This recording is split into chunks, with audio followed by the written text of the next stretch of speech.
Education in general, there has to be a barrier, because if everyone could go to med school, everyone would go to med school, right? First there's prereqs, then there's the MCAT, then there's cost, right? They're going to put that in there. But why does the cost have to exponentially increase? The body ain't mutating.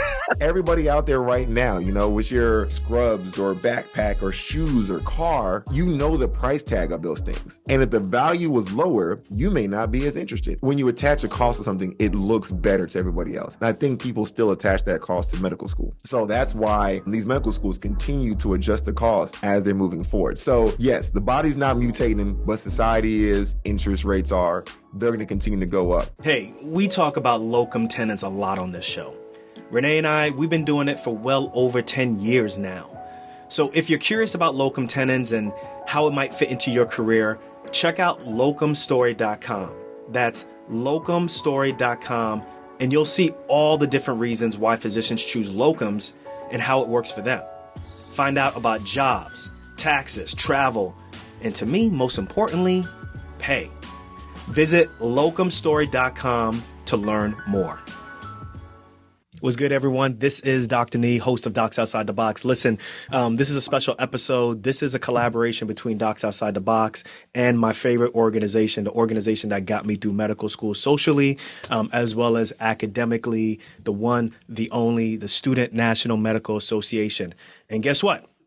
Next year will be 60 years of the amazing work of the Student National Medical Association. And we are joined by the one, the only, Dr. Love Anani. Dr. Love, tell them who you are, and then we're going to jump right into this. Hello, everybody. It's the Docs Outside the Box family. This is crazy to be on the podcast on this side. My name is Dr. Love Anani. I am the professional board member to the EC for SNMA year 23 to 24. We're hyped about the 60th. I'm hyped to be here. For anyone who listens to the podcast, yes, I am the doc with the lucid that need be talking about. It's me. I'm gonna throw it out there. It's me. I gotta give you props for not being anonymous, because a lot of people, once they get to that point, they're like, I'm gonna come on as Dr. X, or just don't say my name. But yes, you do drive a Lucid, which is higher in cost than a Model X Plaid, but it's dope, and I've seen it driving around. It's amazing. Yours is white or black? Black. All black everything. So go ahead. I feel like the car is flashy. It's out there. I can't hide it anymore. I need the world to know. The secret was weighing on me heavily. And I feel like I had to step up for the Lucid owners who listen to the podcast and hear you talk now. It's not that many. There's not that many. It's very infinitesimal how many Lucid owners there are. It's real small. So how many years in before you got your Lucid, which anybody who doesn't know, Lucid is an EV, is out there. How many years in before you decided, hey, I'm going to purchase this car? Years is I became an attending 2015, and I did not buy it until 2022. It's only like a year and some change. Basically, once our cars were fully paid off, we got my wife a new car. The kids started to grow.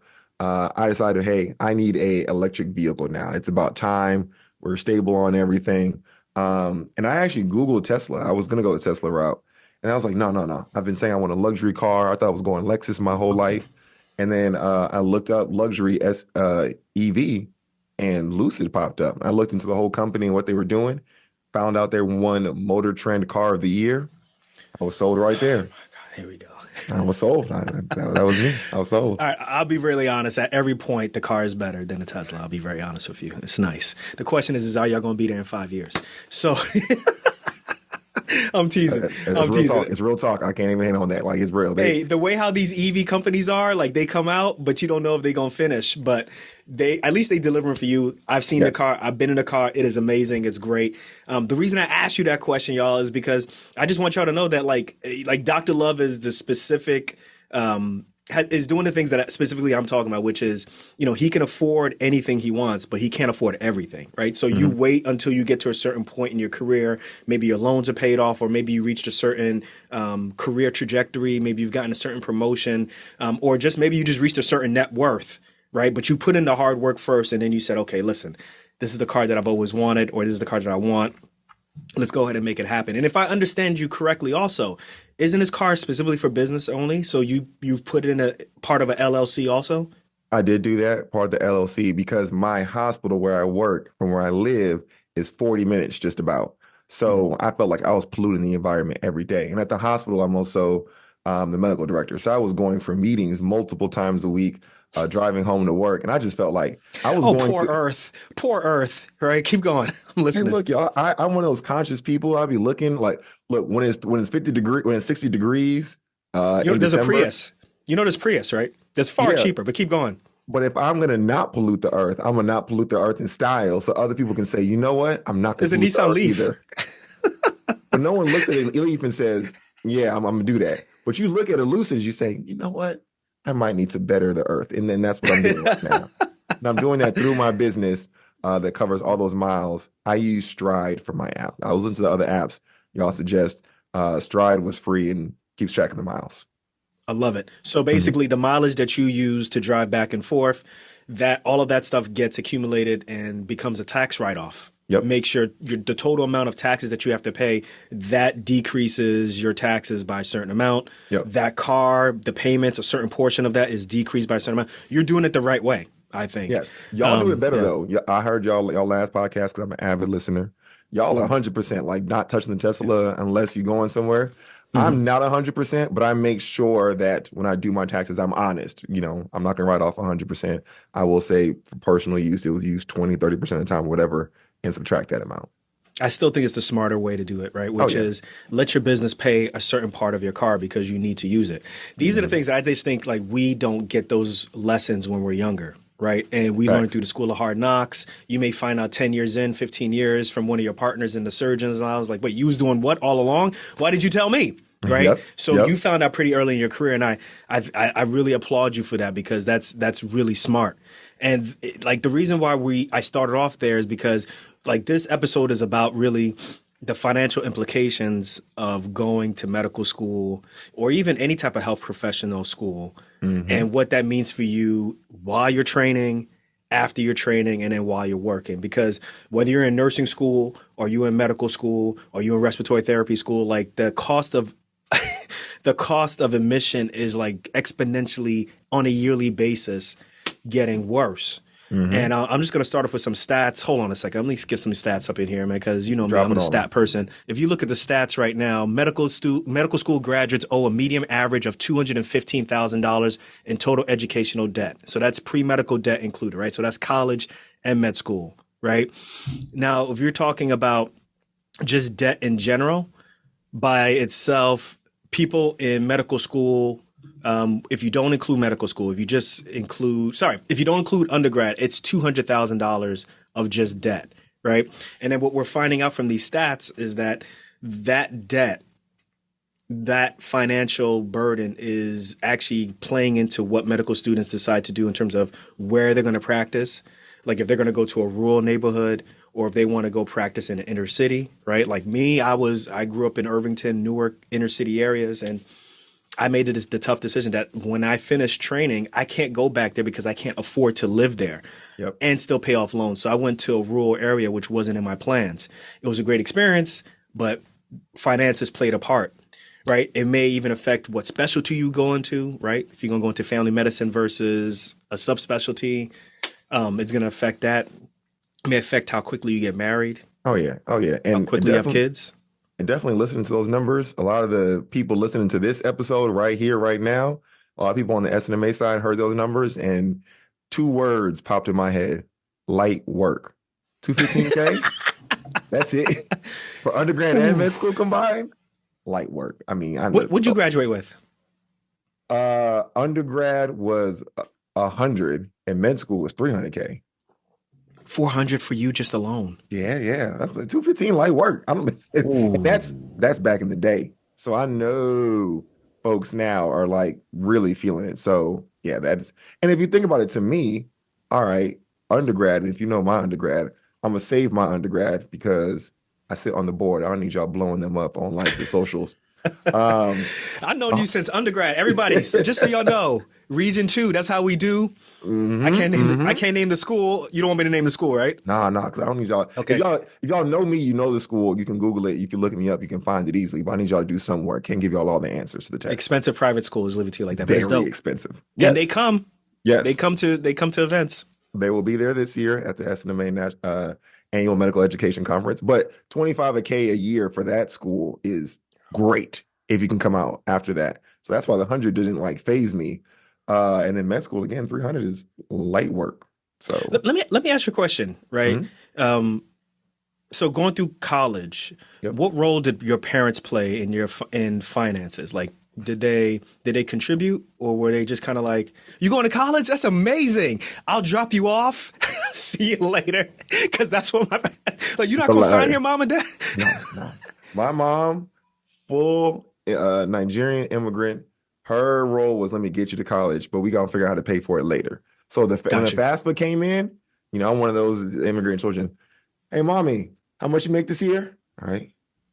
What'd you do this year? How much you donate? All right. Hey, sign here. Like that Yeah. was me, right? Like So I you did do it for your everything. parents. Oh Yep. yeah. Same Oh here. yeah. Oh yeah. Oh Because yeah. they don't understand faster, and they're like, why they in our business? I get Yeah. it. Yep.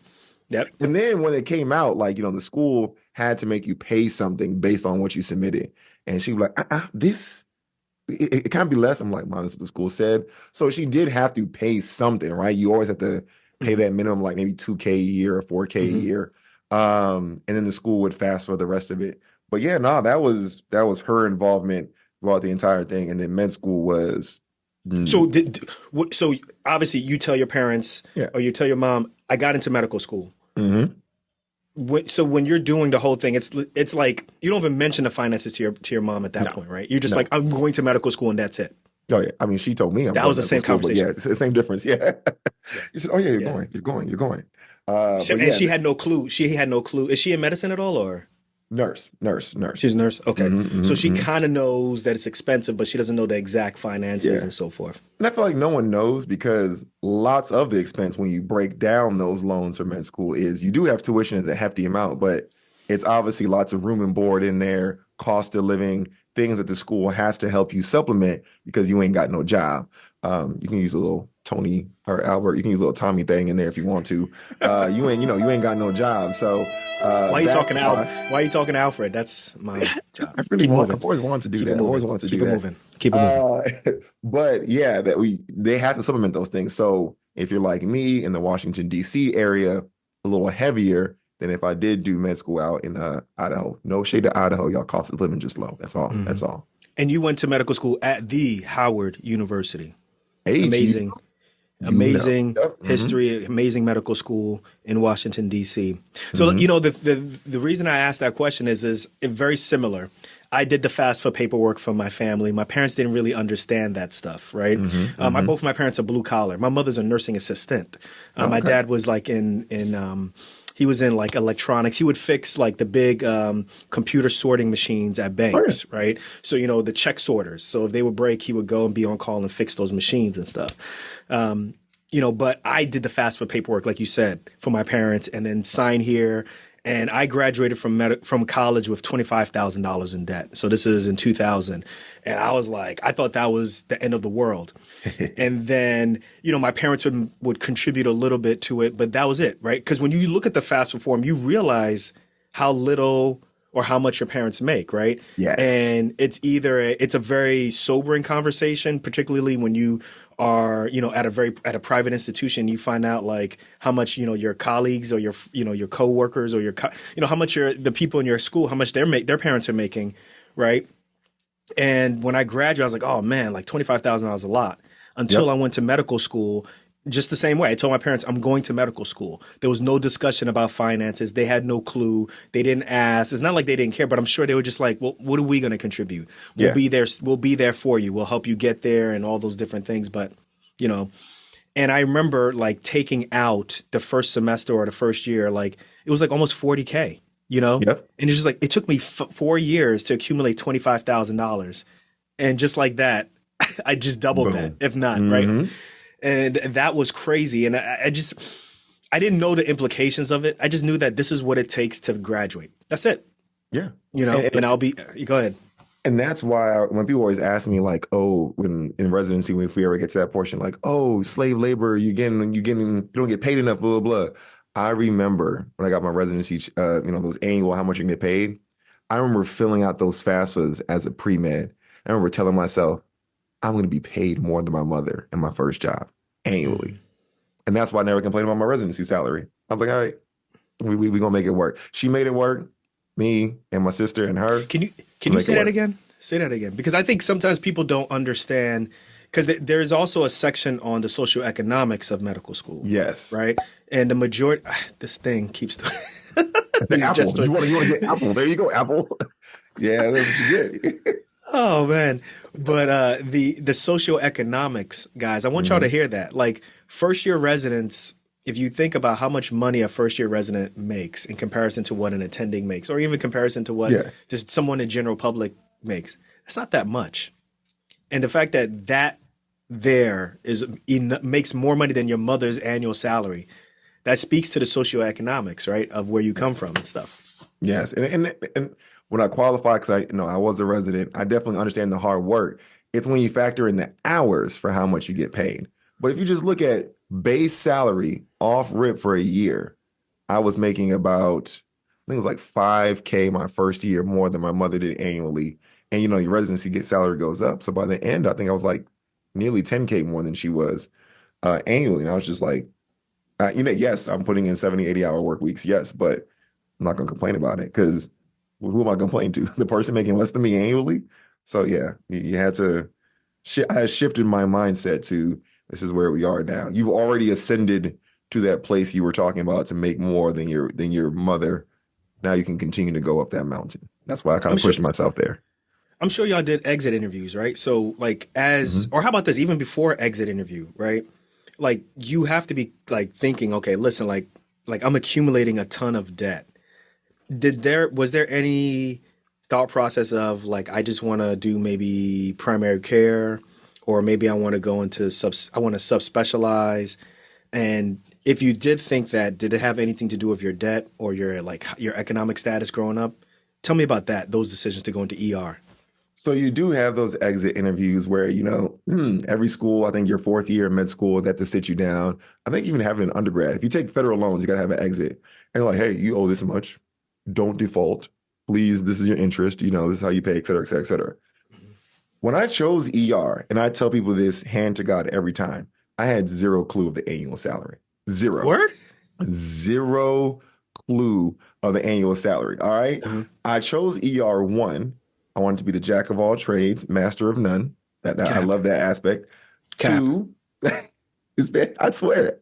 You can ask anyone. Two, it is the only specialty that I know where I can see 100% of the patients who come to me and not ask them directly to their face how much money you got on you. You know what I'm saying? So I never have to do that. And that was my thing. That's the reason why you went into it? That was me. And then number three, the show was dope. The show was dope. Hey, you can go look at every personal statement. Like in my life, the only time my family never got stopped by the little lady at the, excuse me, Miss Anya Falu, how much money you got today? Your copays. The ER is the only place where it's all right, thank you for coming in. Your bill will be sent to you and you can get full care. Even yesterday, I saw a man, all he needed, he told me straight up, trying to get to Wisconsin, it's cold outside. Like, all right, you know how much I charged them? I don't know. Here's your turkey sandwich. Sit here. You're medically checked out. You're good to go. So when I found out what the salary was, I definitely was like, dope. But to me, going into medicine, I assumed, which is a bad assumption, y'all, because I know now different. Every doc at minimum made 100K at minimum, right? Like I thought that was the floor going into medicine was 100K. So I knew where my loans were. And I kind of told myself, all right, if I live like a resident, 10 years should be paid off or 5 years be paid off. I did terrible math, not factoring other things. But I assumed it would be paid off. I have never met a doctor 20 years into their job, regardless of specialty, say, man, these loans are still kicking my butt. So I knew it was going to be paid off. So I just chose the specialty I wanted to do and not the one that was going to get it paid off the fastest. Fair enough. And when I was saying cap, I'm just teasing you and everything. Oh, yeah.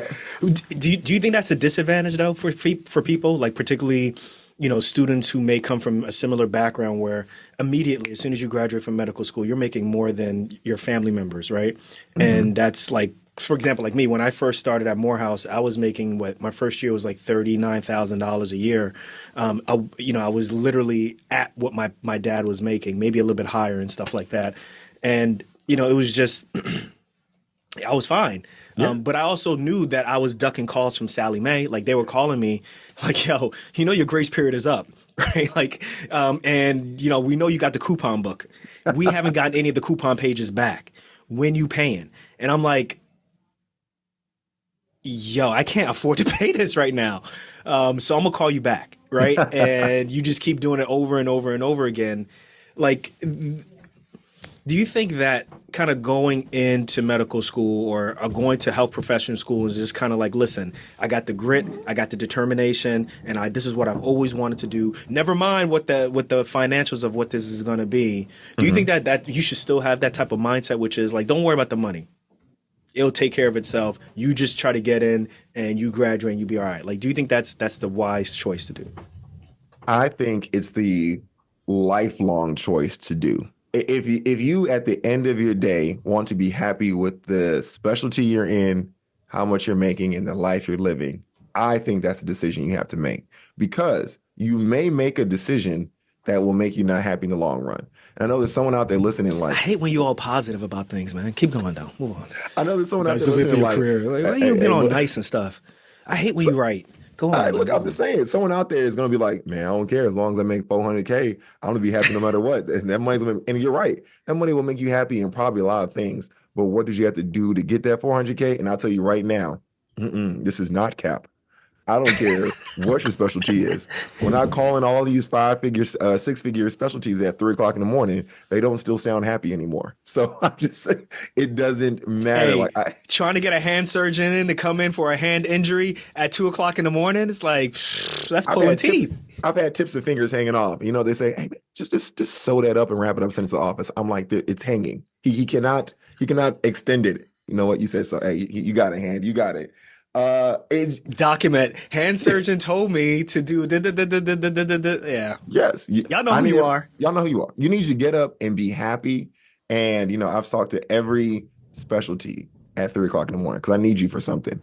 And it's rare that person is happy every single time I call them. And, it may just be call, right? But do something that's going to fulfill you, that's going to make you smile, that you can write a book about, that you could be on a podcast on after you were up 12 hours afterwards to talk about it because you're so happy.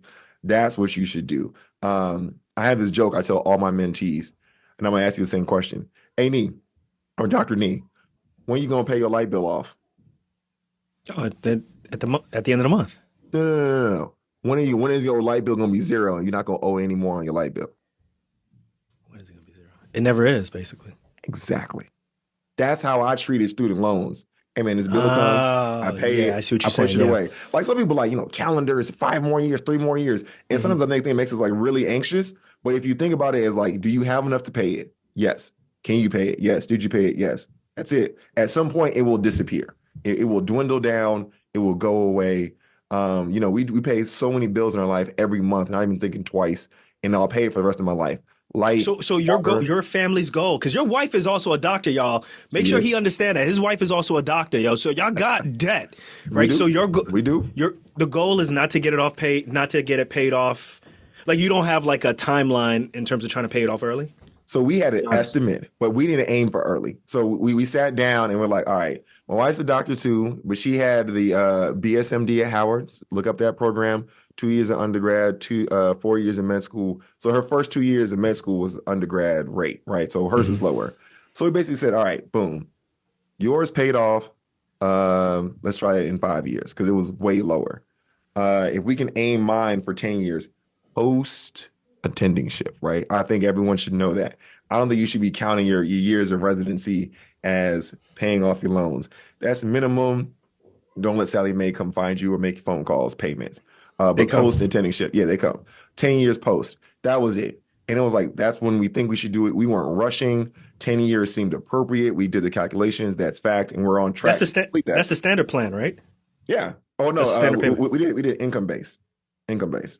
You ain't say all that. All right, good. Okay, so but don't they change it based off of your combined income now? Yes, and so when the income skyrocketed, right. let's just say my current payment has multiple more than my residency payment. However, remember, y'all, your income base is based off your income, not your business income. or the dividends you get from your business. So IRS, come get this guy. Come get this guy right now. the I payment's see. a lot I see. lower, I but got you. we inflated it. So I think we're going to be done at 8 years now, because 10 years post resident intern attending, we 2025. And I think I'm going to end in 24. So we did it right on time. I do pay way over what they want to pay, because they will hand you 20 and 30-year plans, everyone, because they need that interest payment. That's what they need. Yo, let They me tell need you that something right interest now. payment. So when me and Renee got married, we combined our finances, almost $700,000 in debt. They both have each of us on the 20-year plan. So we went into a calculator and we put in all our debt in. We had similar interest rates and everything. Yo, by the time 20 years was done, we would have been at like $1.2 million of principal and interest. And watch And them. Watch them. You know what they did to me? Because I will be paid off by hopefully June next year. Why did my minimum payment amount drop suddenly? Like, it was auto drafted. they try to entice you. Like, they're like, we know you want that Lucid. Could just drop that payment a little bit long. We'll extend you out to 2057. You could just. I was like, I see y'all. I am not. This amount is locked in. The Anani finances. I am not decreasing this amount. It's going to be knocked out. But like, they want that interest. It's how they make money. Capitalism. Gotta love it. All right, y'all. This is Dr. Nee. I've been doing locum tenens trauma surgery for well over 10 years, and I haven't looked back since. Best combination of lifestyle and income that I could ask for. Now, for you, your needs, your wants, that's going to be different than mine. Maybe you want more control over when you work, or even how much you work, or look, you're just trying to make more money to pay off those damn student loans. Now, the other thing is, pay attention. The average locums doc gets paid at least 33% more than your average employed doc. Got your attention now? So look, I get it. Sometimes the hardest part is, where do I start? You start your research at locumstory.com. Once again, that's locumstory.com. It's an unbiased educational resource about locum tenens. There, you're going to find stories about the different reasons why doctors choose locums and how it works for them. Locumstory.com has tools that let you explore locums pay, demand for your specialty, and even compare different locum tenens agencies. So look, stop sitting on the fence or just thinking about it. Start doing. Do your own research at locumstory.com. Once again, that's locumstory.com. It's easy.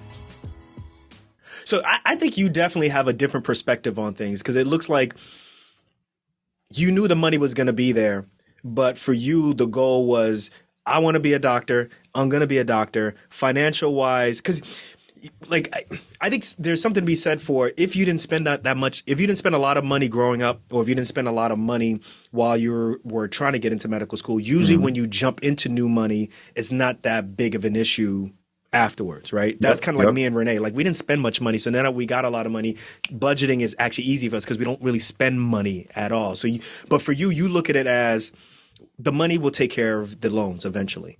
Not stress about it. Whereas for me, I think there was like a very visceral pain point, which was, I don't want to live in rural America. I want to be close to my family. And I feel like it's impinging on the way how I wanted to live. So I just knew that was the pain point. I needed to pay that off. Mm-hmm. For the folks that are listening right now, like, you're starting to see more tweets. You're starting to see people on social media talk about, like, yeah, I'm getting towards the end of my 4th year of medical school, and I didn't realize the implications of what I got into. I may have some regret, but I'm still going to keep moving forward. Or you have some people who are in residency, they're like, yo, why don't they just increase our pay? You know, they got the money to do it. Why don't they increase our pay? Like, to those who say things like that, like, it can't just be like, yo, don't worry about that, just graduate.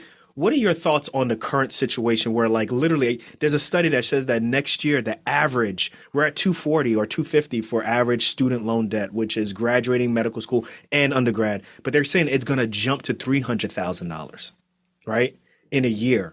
Like, what are your thoughts on that? Because, like, you had a lot of student loan debt, but during that time, the average was a lot lower. Same thing with me. I had a lot of student loan debt. I borrowed way more than what the average was just because of the socioeconomic type stuff. Yeah. What do you say for people like that who are just like, yo, like, bing, bing, bing, it's a problem for me. I'm thinking about it. What do you say for them? You're right to think about it. You should think about it. But I guarantee you not guarantee you.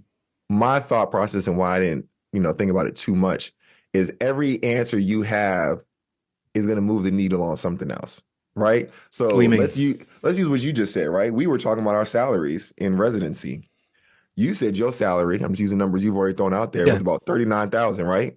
Hmm. My salary in residency was 48,000. So I'm Hmm. already 9K ahead of you, right? So Hmm. someone would say, hey, look, we increased the salaries of residency 9K in what, 5, 10 years. I'm like, okay, but what happens to the cost of living? That also went up. So I guarantee you, like our costs, they're gonna keep moving the needle. But when they move that needle of like, all right, we're paying you more as a resident, everything else in society will probably go up. So then that person's probably saying, well, why not match? Well, why not match? I think it's possible. You know, a lot of the residents you've been talking on this podcast as well, unionizing out here. Someone on the West Coast did it. With Britain or UK residents did it. Yeah. So it's possible that can get us more. But you always have to. I'm the type of person who believes your salary must always depend on where you are on the totem, right? So, all right, there is some attending out there who's at 100K right now, right? They're in family medicine or peds or something because they are the salt of the earth and they're going to have their wings immediately, right? They're at 100K right now. A resident can't pass that. So that has to be our ceiling, right? Hmm. So what is that? 80, 70, 60? Like, I mean, some residencies out there are already paying 70. Oh, So we had Stephen Bradley on. He was saying as a fellow, he was at 77. I was like, what? that's what I'm I didn't even saying. know that. So Yeah. there has to be a ceiling and it has to be under 100K. So can it move up? Yes. Can they pay people more? Yes. I was always in the camp of my pay good. Because again, I was thinking about what my mama made. My pay Hmm. is good. Make me work less. Like I was never in the camp of you should be in the hospital 20 hours a day each day and only have one day off. And then on your day off, you should be reading. I never understood that because I feel like you get more learning as you do. So tell me enough to not harm people, and I will continue to learn for the rest of my life. So That's where I trust think, the people, trust the lessons that you teach people, and they will become lifelong learners as opposed to yes, forcing them, basically. yes. And right, and like, especially for like y'all surgeons, if you're not in the hospital, how many, you're not gonna get your number of appies. Like, Right. I talk to all these mentees who are in the surgical specialties counting cases. Oh, I need a couple more C-section, I need a couple more of this. And it's like, what is that? Is that number found in something? I know if you do something that 1,000 times, you're expert or whatever. Yeah, like Um, 10,000 hours or something like that. yeah. Yeah. And I get that, but you only did 10,000 hours of residency. You know what I'm saying? That's right. Like, so instead of chasing the pay, I say let's chase the hours. That's where I am on the residency lifestyle. Here's my fear. And we're going to Hmm. get into why is medical school this expensive, which is where you understand Mm. that better than me. But I just want to know, like, why is medical school so expensive? Why is medical school exponentially getting better? If we know the statistics show that the majority of people who are in medical school come from, well-to-do families and so forth, when we continue to make the price of medical school really high, it's going to continue to be a barrier for people who, one, can't afford it and have to take out more loans. They're going to get intimidated by that. But then also at the same time, not only are those people who might be able to get through, and they will get through, it's still going to be a major situation once they actually become attendings, because now you've taken someone out of a certain socioeconomic status. We know what we talk, you know what I'm talking about, Oh right? yeah. Oh But yeah. then when you become the beacon of light, the Statue of Liberty for your family, and now not only do you have to support mom and dad and possibly even family members, it's like, okay, if salaries aren't keeping up with the exponential rate of how medical school is going, it's like, okay, so before I was poor,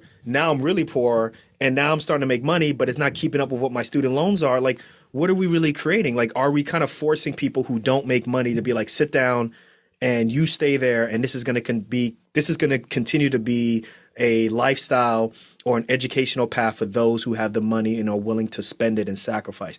That's my fear, right? It's like you look at people who are going to have to do a lot of sacrifice to get up to this point and say, no, you sit down. Because Yeah. now it's going to be worth $400,000, and we know damn sure you're not going to be able to pay for that. What you going to do then? That's my fear. I think your fear is right, but I think that's what society wants. I think one, when it comes to Well, that's what education, United States wants, because in other countries it's subsidized. yes, but then the whole system is subsidized, right? So whenever people hit me with the other country is subsidized, I'm like, you're darn right. The whole healthcare system is subsidized. But I'll guarantee you right now, all you orthopods out here and in the US are not making orthopod money in the UK, right? Right, Because right. healthcare is subsidized. When your government controls the money, and first off, let me just say this out here for anyone coming to attack me. I'm not pro these things. I just like pointing out these things to people, right? Dr. Love, you're going to I have to take a just, stance and you're going to have to live in it. This is what this show is about. Stop trying all to play right. both sides. Thank I will you. Let's I move will throw on. my stance at the end, but I'm gonna throw this out there. So education in general there has to be a barrier, because to be a barrier, if there was no barrier, everyone would do it.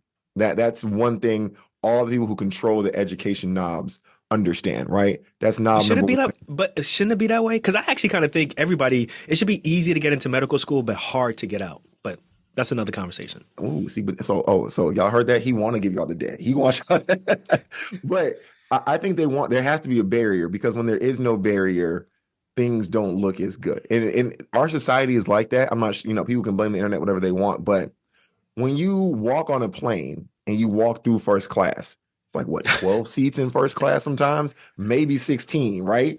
They've already barriered the number of people that can get in that immediately off rip.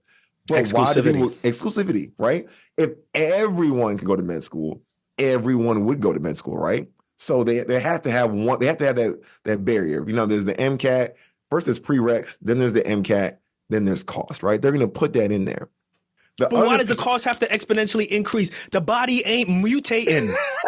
Like, I because don't understand. society is all right. I'm not gonna say the brand name of what I'm drinking right here because they don't sponsor y'all, but this is cheaper, is more than it used to be, right? You and I, corner store, 4 bags of chips, $1, And a quart of water. right?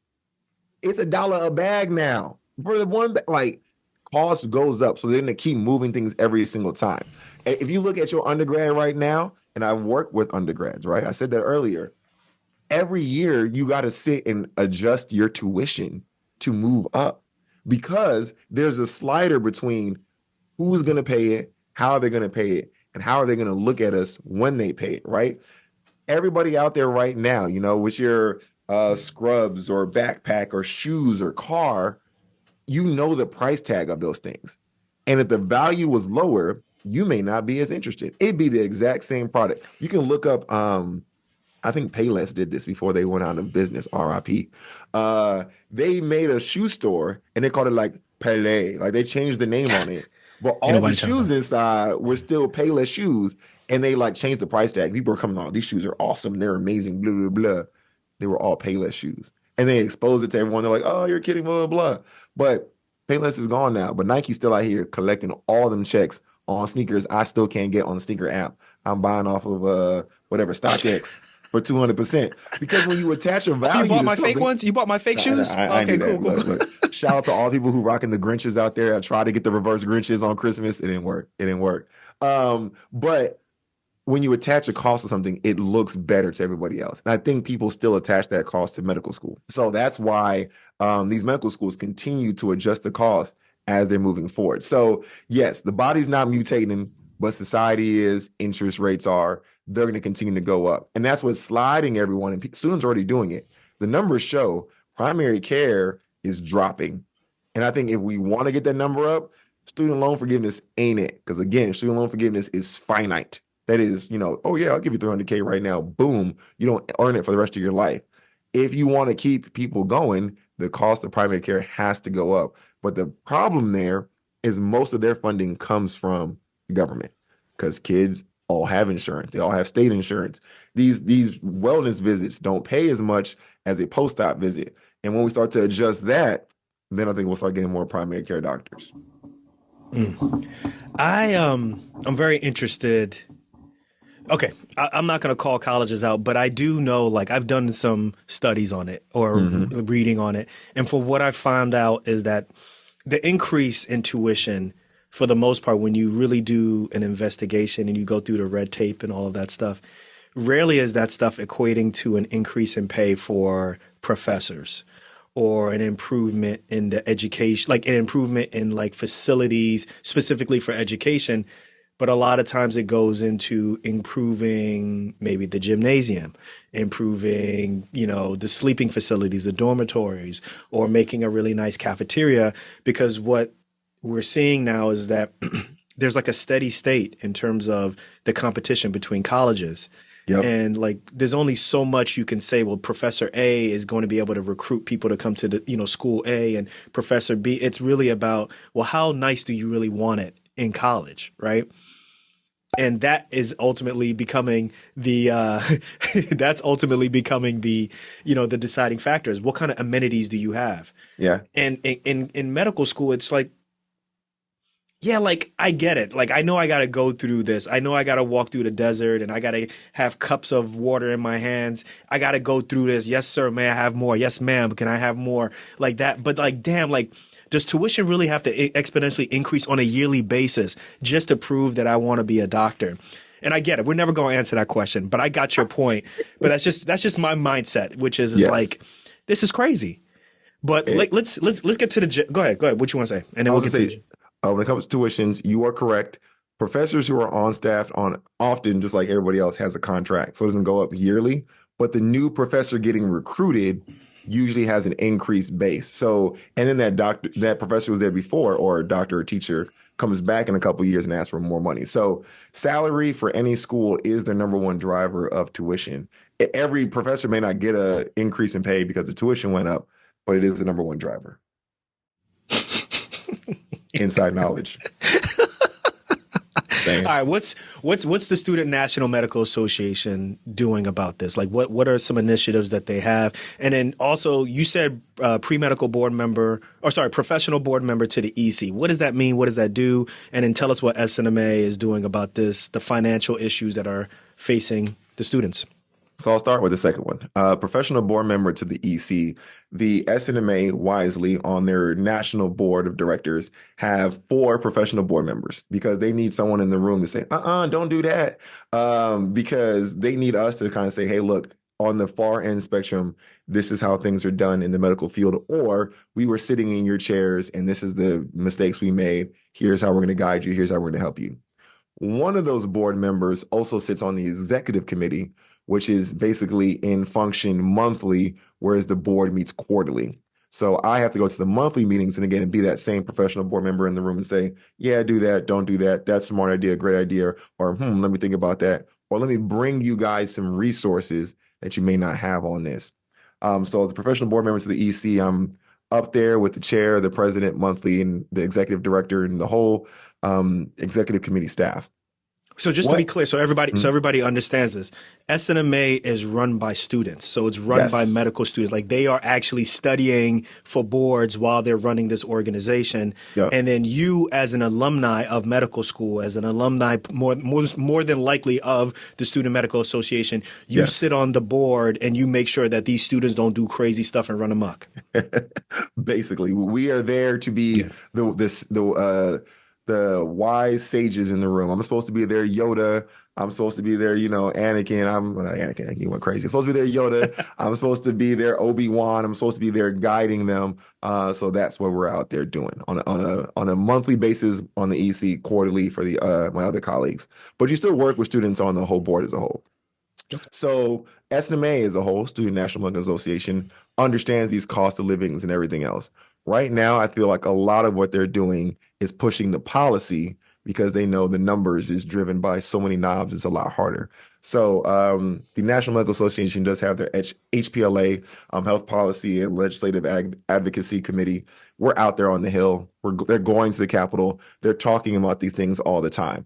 They write letters. We publish them. We meet with people, and we also have relationships with certain businesses and medical schools, right?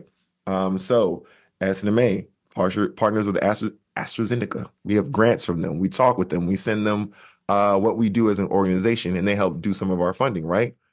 Tit for tat. We're here. We're together now. Big business, nonprofit organization. Let's change the world.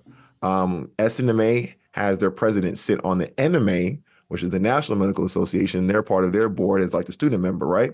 So now they're on a bigger platform, bigger advocacy, going out there working directly with physicians in those roles to do different things.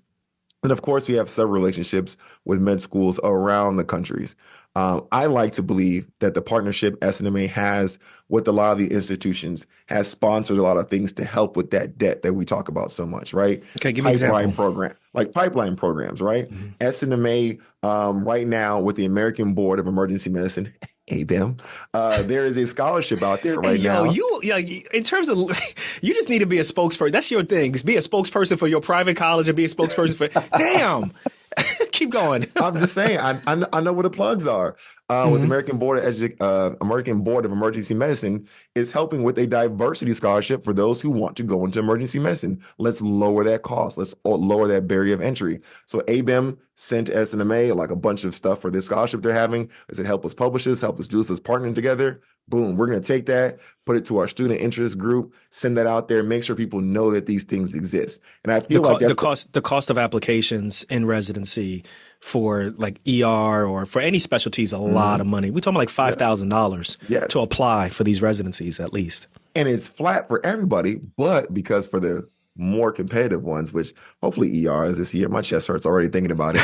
For the more competitive ones, people are increasing the number of applications. There's someone on the board right now who is applying to a specific skin related specialty, talking about dropping 80 apps.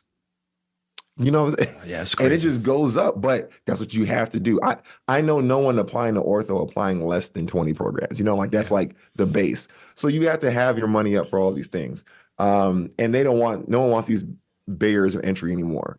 A lot of our Student National Medical Association chapters, again, work with other residency programs. They have interest group meetings. They have Zoom meetings. They have all these diversity initiatives now at these organizations. And I like to feel like SNMA is a little kindling fire to keep those things going. Yeah, I think it's really important to let people know that there's some active work on Student National Medical Association to at least do their part in making sure that you can defray the cost, whether that's getting into residency or defray the cost maybe with trying to get into like doing a sub-I that may be subsidized. Like any bit counts. And I think from my perspective, I always look at SNMA in terms of the social kind of bailout that I needed, right? Because a lot of times you feel like you're on an island at your medical school, or you may feel like you're in a silo. And it's great to kind of come back and meet with like-minded people who come from maybe similar backgrounds, who maybe have similar struggles, who can, give you great similar ideas on how to kind of make it your way through financially, socially, or even just career-wise. I think that's really, for me, the key thing as to why we're giving back, at least from my perspective. Now, Renee, obviously, as a chairperson emeritus, obviously, SNMA means that much more to her because, that's in her blood. It's in my blood, but it's really in her blood and stuff. So that's really important. I want people listening to really understand that there's some work being done by SNMA to really help students get through this process with as little debt as possible. And I think that's ultimately like my message to people is that, listen, like, when I did it, I remember when I looked at my application, I'll end it like this. When I looked at my application to apply for financial aid my first year, there's a space there that says that, this is, even before that, there's like a schedule that says, okay, you're going to need this much for books, and it'll give you like an approximate. You'll need this much for, supplies. You'll need this much for an apartment in Kansas City. You may need this much for transportation. And it will give you like the total amount that you need, right? And then underneath it says, how much do you want to ask for? And it's blank. And it literally said you could put in like 0 up to whatever you want. And I put in maximum, right? That's what I wrote. I didn't even write a dollar amount. I wrote maximum. Give me everything, right?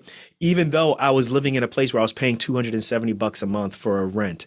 I had a used car and I was paying my dad back in the loans and stuff. Like I was able to keep my finances low, but I just always had the mindset of, I don't want to have to ask my parents for anything, right? Like I told my parents I was going to become a doctor, and God damn it, I'm going to be a doctor, and I'm never going to ask them for anything. Not because they would throw it in my face, but if I knew if I asked them for something, they would worry, and I didn't want them to worry. I wanted them to know that Nee had this. But in response to that, I ended up taking way more debt than I should have, right? I graduated 2006 with $240,000, which is way ahead than what the average medical student at that time is taking, similar to you, right? Like you are way ahead than what the average medical student should be taking in 2015, right? But it just so happens like we come from backgrounds where we're just like, look, I ain't asking my parents for nothing because they ain't got nothing.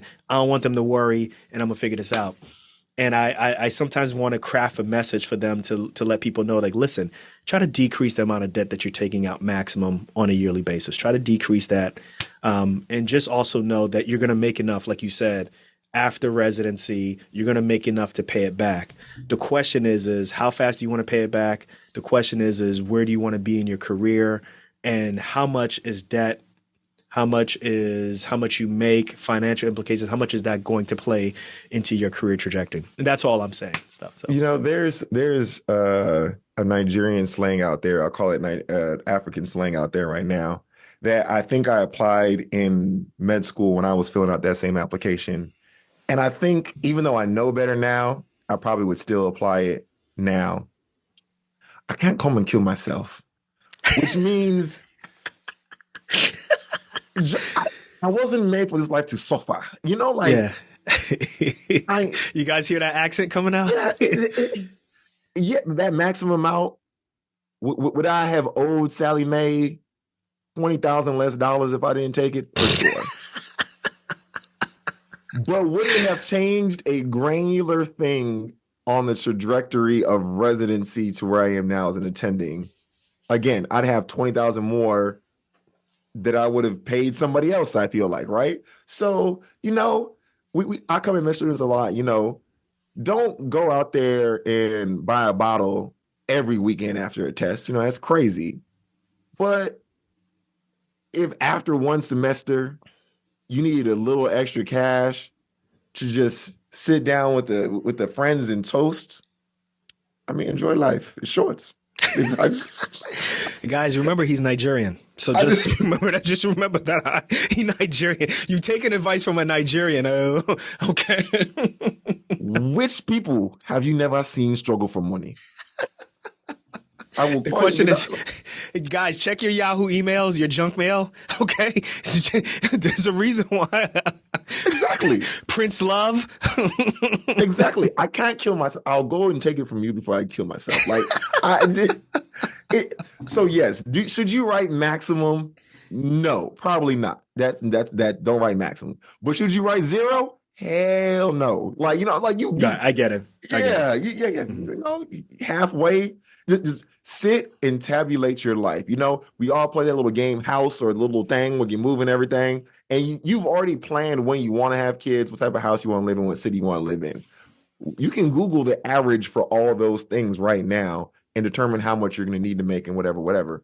And your loans are going to be there. When people do a credit check, they separate your education-based loans from your car loan, your unpaid Circuit City credit card. A lot of people don't know Circuit City out there. Damn, bro. They can separate that debt. And even when we talk to people in finances, there's good debt and there's bad debt.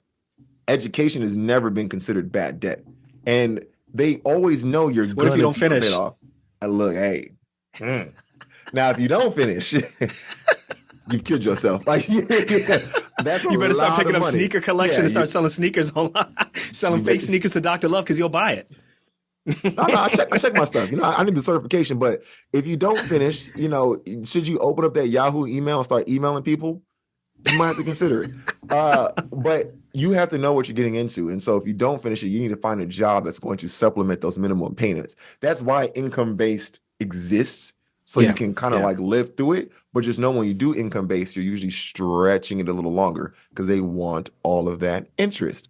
So choose an amount that you can live off of, that you'll be happy with, that maybe one New Year's you can say, hey guys, we're going to Colorado, or something like that, and enjoy life. Or maybe you decide you want to come to the 60th annual medical education conference for SNMA. I was wondering when you're going to segue into that, man. You leaving them out in the cold.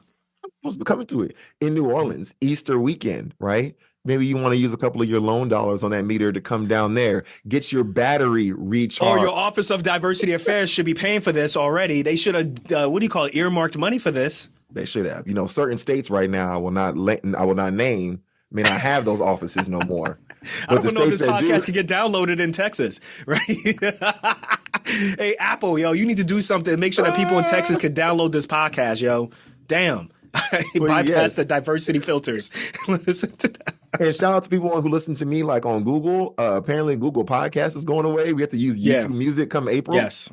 I'll Yeah. switch. It's Don't better worry. though. I'll It's switch. better. It's It's better. better. I'll switch. But like, yeah, earmark that. Come down. Enjoy. We started off talking about EVs. This is where you get your battery recharged. Every That's a good conference, point. I would go there and be like, I'm ready for the year. Like I'd be hyped up. I'd be studying again. I'd be pushing myself. You'd ready to run through a wall when you leave AMEC. And for all those old heads who are listening, attendings who are like, oh, I don't go to AMEC no more. I don't have the hours. My You're missing battery's out. full. You're missing out. Or you can help. We do a lot of talking about money. A lot of y'all have a little extra pocket change, $5, $10 here. SNMA is trying to do a campaign. 600 for the 60th. 600K for 60 years. Price just went up, y'all. You can donate. You can go to snma.org right now. Leave a donation. $5 helps. I know it sounds corny and yours listen to those things. $5 ain't gonna help y'all at 600K. What if 600,000 people gave $5? Boom, we're already there, right? And we know how many people listen to Docs Outside the Box podcast. We know people need them tax write-offs. We know people know the game. Just do a little write-offs to business. $5, $10. I know people got more than that. You're probably holding your Starbucks coffee right now with the extra espresso in it. You can go one Lex Espresso, donate to SNMA. Boom. Now you've done a good deed. Now you can feel good about yourself. Please help us. And there it is, everyone. This is the reason why, whatever event it is across the United States, you want to have a Nigerian as the MC for that event because they will get that money out of you, yo. They could convince, what did it say? You could pinch, what is it? You can get water out of a turnip or something like that? Yeah, yeah. I can sell water to a well. You know what I'm saying? Like, hey, well, these other wells outdoing you right now. Your reserve is low. Don't you want to be the top well, the well that all the maidens and all the men come to first? Get this extra water right here. Boom. There you go. Boom. Mm-hmm. Listen, guys, this is a message for everyone. But this is, I know sometimes people will be like, oh, this message is just for minority. No, this is a message for everyone. This is important, right? Because more than likely, the studies show that that student who comes from minority background is going to come into a rural neighborhood and practice with a rural population or a suburban population. I practice trauma surgery mainly in rural neighborhoods and stuff, right? And I'm the only African-American doctor there and stuff. I don't have any qualms about that at all. I take care of them like they were my family and so forth. So it affects everybody in so many different ways and stuff. So it's very important that everybody take a listen to this. It's very important that we all decide that we're going to support this organization because it really does great things. And it's very inclusive. I'll just leave it at that. So listen, Dr. Love, where can people go to learn more about the 60th anniversary, SNMA, AMEC, and maybe even get in touch with you? Tell them all of that before we end the show. All right. So for the SNMA tip, they're everywhere. Twitter, Instagram, SNMA is the hashtag, SNMA_official, I believe. All the information is there. If you're not on the socials, straight up internet, snma.org. Go on the website, go under conferences. AMEC is right there. You can look to the right. You'll see all the donations. You'll see all the links. We have business partnerships with Delta for lower costs to fly to New Orleans. For all the Delta people who need the medallions points and Sky Miles now, those went up too. So you can use that link if you want to. All the information is there. If you want to get in contact with me, I'm also on the socials. You can use the professional tag first. T4D _ Dr. Anani. I do work with Tour for Diversity as well. And that's kind of the IG I post most of my information on. You can also find me on Twitter, evil, which is just love backwards _ thoughts. I don't post as much anymore. Are we allowed to call it Twitter? Is it X now? We can talk about that later. You gotta use X. Yeah. X now. You can find me there, but my main goal between now and Easter is hustle up AMEC. Everything you're going to hear from me is going to have SNMA attached to it in some way, shape, or form. So keep your eyes open. And there it is, guys. Dr. Love, Anani, professional board member to the executive board with the Student National Medical Association. And here we're talking about the financial implications of all of this debt in medical school. Listen, make sure you check the show notes below. You'll find all the links to everything that Dr. Love mentioned.